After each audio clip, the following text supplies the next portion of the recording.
it's Doris with Aldi Books, and I am here to do Shawn's latest alphabet soup tag. This one is E is for endings, so just jumping right in here because I have a stack of books, Shawn.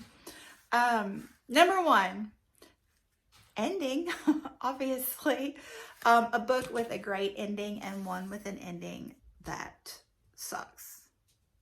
So, a great ending is John Irving's A Prayer for Owen Meany. This is one of my all-time favorite reads. And the ending in this book is so dynamic. Oh my goodness. Yeah, the blow your mind emoji, that's the one. And the one that sucks is Washington Black by S.C. Adukian. I love this book, and the ending left me quite perplexed. But I think it's a style that's popular right now to have an ending that's kind of open and not tied together, and it makes it really thought-provoking. So I just kept thinking about this book for several days. In the ending, I had to think about it and talk about it, and it kind of makes sense to me now. I get it. I appreciate it. I still love this book. I know a lot of people don't, though, so there's that. But yes, great book in my opinion. The next one is Elderly, a favorite or memorable elderly character. A Man Called Uwe by Frederick Bachman. I mean, oh, what a delightful gentleman. I loved this book, and I want to read everything that Frederick Bachman writes. I need to get those hockey books now that winter is almost upon us. Anyway, number 3 is EU. So a contemporary writer from the European Union. So that would be Sarah Perry. This is her work, Melmoth. I just loved this book. I loved the way Sarah Perry can write a scene. I was mesmerized.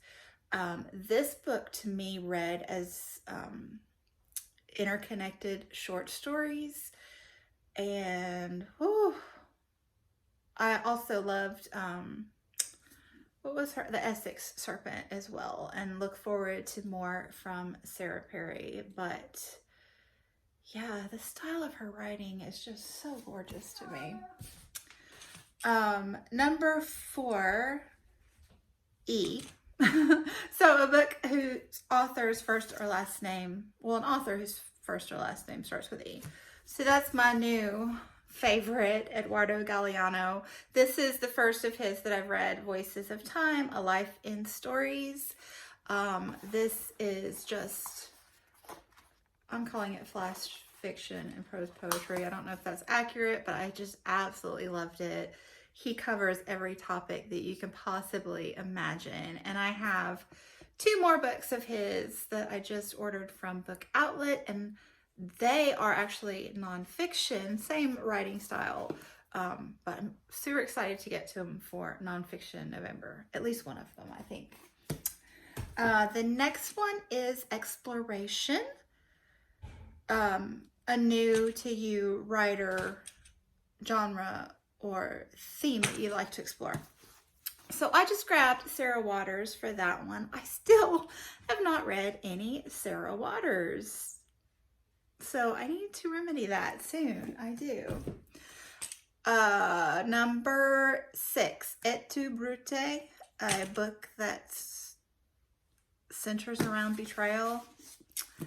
We have the inaugural BookTube Prize winner, A Ladder to the Sky by John Boyne. Very much fits the bill of a betrayal. Several, actually. Number 7, Exception. A book that, in spite of containing what to you is a fatal flaw, you still enjoyed it. That would be An American Marriage by Tayari Jones. This one was on the BookTube Prize long list, the final 12. I would not have picked this book up outside of the BookTube Prize forcing me to for judging, because I don't particularly care for books that have adultery as a central theme, and I really don't like self-absorbed characters. They just don't do it for me. Books that revolve around that. So I just was not expecting to like this one, but I actually really did enjoy it a lot. So there you go. Sometimes, you just still like a book, even if other people don't. Anyway, even if you don't think you will. Number 8. A book with lots of E's in the title. For that, I grabbed The Beekeeper, Rescuing the Stolen Women of Iraq by Dunya Mikhail. I collect books with bees on the cover, and I think this is a winner. It has 6 E's in the title, but 5 E's in just one word, so that's pretty exceptional. This is a nonfiction about rescuing women who have been abducted into slave sex trafficking. Number 9, Ever Present, a book that you read a long time ago, but it has still stuck with you. That would be The Sound and the Fury by William Faulkner. I read this in my early to mid 20s, I would say, and just was completely enchanted with the stream of consciousness writing. Just blew my mind. This is an exceptional piece of literature, and I really have wanted to read it again soon. I just read his, what was that one I just read? I don't even remember. A Light in August. I just finished that one, so I do want to get to this one maybe in 2020. And then number 10 is Eliminate, books that you are unhauling and why. So I have 4 books here that I have put on the unhaul pile, and my unhauls, a lot of them come from impulse buying because it's cheap. So for example, these 2, Hild and Lady Audley's Secret, are 2 books that booktubers whose tastes that I appreciate and opinions I respect really loved and gushed about on their channels. And so I saw them at E's bookstore, book outlet, for super cheap and snatched them up without thinking about it. And I'm learning to think a little more before I do that.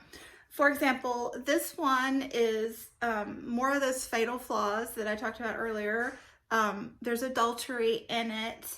There's some, like, I think, cozy mystery vibes, which don't always engage me.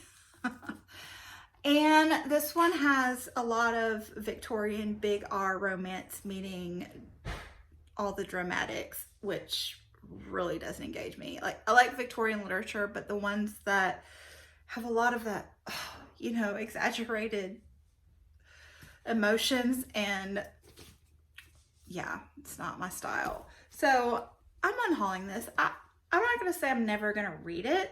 If there's a read along for Victober one year, I may, but I can always grab it super cheap again because it's, commonplace. And then Hild, I actually did start. I read a couple chapters, and this one is medieval Dark Ages, I believe, and it's just not a time period. I like historical fiction, but this one's just not a time period that I engage with, and I was just really struggling to even want to read it. I tried speeding it up to get through it quicker, and I was like, why am I doing this to myself? There's so many more books that I really do want to read, why am I forcing myself to finish this one just to say that I did? So I skipped to the end and, you know, saw what happened and felt good about my decision. Oh, the other thing in here, one of those other, you know, things I don't particularly care for is politics, royal politics, especially between kingdoms and stuff. There was a lot of that at the beginning of this, so just not my interest. A couple more. The Curse of the Wendigo by Rick Yancey. I read the first one, and this is a series, middle grade series. And it was kind of slow, but enjoyable. That was the Monstermologist. And, you know, I just don't know that I'm ever going to get to these, and they're easily accessible for me. And then The Book of Speculation, a novel by Erica Swyler. This was one off my Tower of Doom that I just didn't get to for Spookathon or any October reading, and I bought this. I went to the bookstore looking for something specific. Like I said, this was over 2 years ago now, and like 2.5 years. But the book I wanted wasn't at the bookstore. I went to Target just to see if it might be there, and it wasn't. So this was like gratification buying, and yeah, if I haven't gotten to it now, I just don't feel like I want to. So, you know, might as well pass it along to someone who'll be really excited. So yeah, that's it. It was a delightful tag, Shawn. Oh, there's one more. 11 is for everyone. So this is where I tag people. So I don't know who's done this already because it's been up for a month or two. So I'm going to tag all the E people that I noticed that I follow and who are still active. So that would be Ava Strange, an enthusiastic reader, Elaine Howland, Eric Carl Anderson, and Elena Reads Books. So if you guys are watching, any of you, and haven't done this tag, please do, or anyone else who hasn't done it yet and would like to. I think it's a great set of questions, very engaging. So like I was about to say, thanks so much, Shawn, for another great tag, and thanks to everyone for watching, and I will be back soon. Bye.